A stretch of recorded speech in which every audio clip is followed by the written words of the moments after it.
I would like to thank developer Freshly Squeezed and publisher Soedesco for providing me with a free review copy of Defunct. Defunct is a neat little game that combines speed mechanics with exploring large, wide-open areas.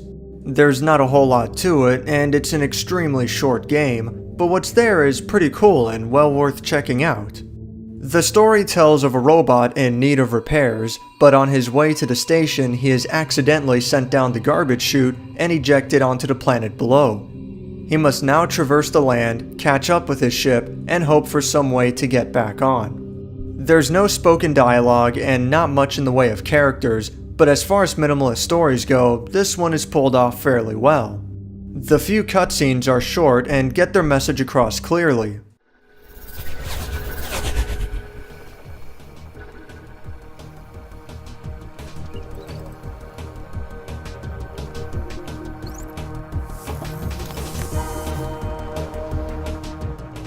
The narrative overall stays out of the way from the rest of the gameplay, and the ending is simple but satisfying.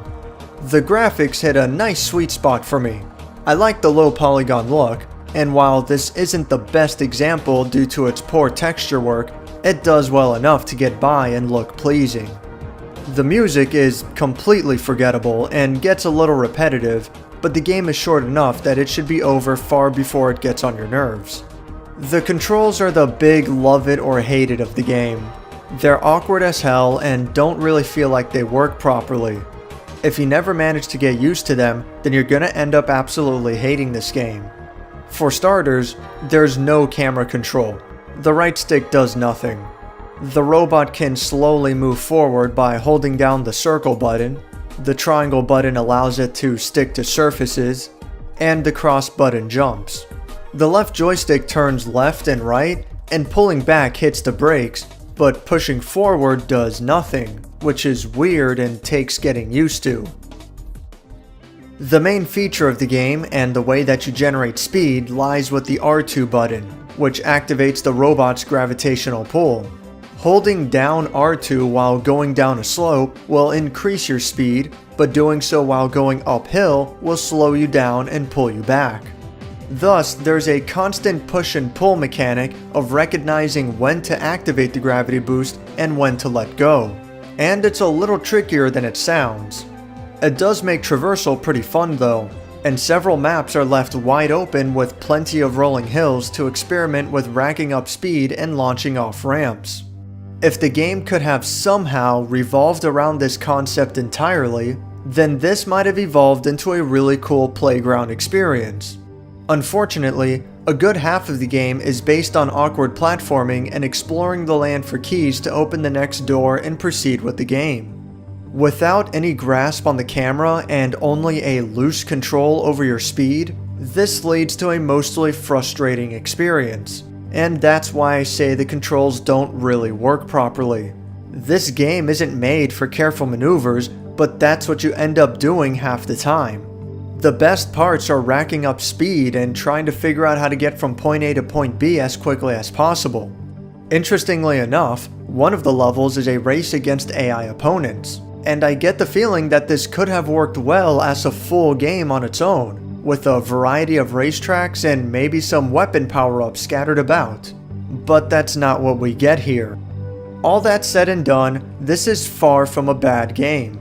And its biggest problem is definitely the fact that its campaign is only an hour long. I'm sure it can be even shorter if you try to rush through it. There are some extra levels off the beaten path that are easy to miss, as well as plenty of hidden collectibles to go for. But like I said, exploration doesn't quite feel like this game's strong suit.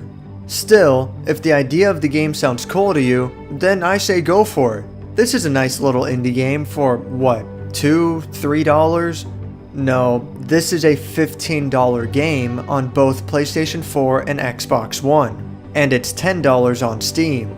With all due respect, what this game is doing at the $15 point is completely beyond me. Even $5 is kind of pushing it. Again, it's about an hour long, 2 hours tops. If you see this on a significant sale or bundled with a bunch of other games, then yeah, definitely consider it, but not at full price. As this is the developer's first game as part of a newly formed studio, it's a little rough around the edges, but their potential is clear and I have high hopes for their future projects.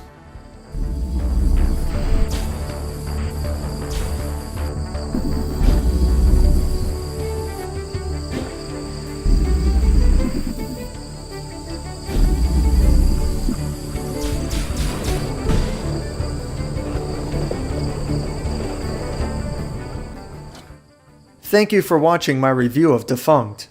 I would once again like to thank developer Freshly Squeezed and publisher Soedesco. If you enjoyed this video, click the like button, and if you'd like to see more, subscribe.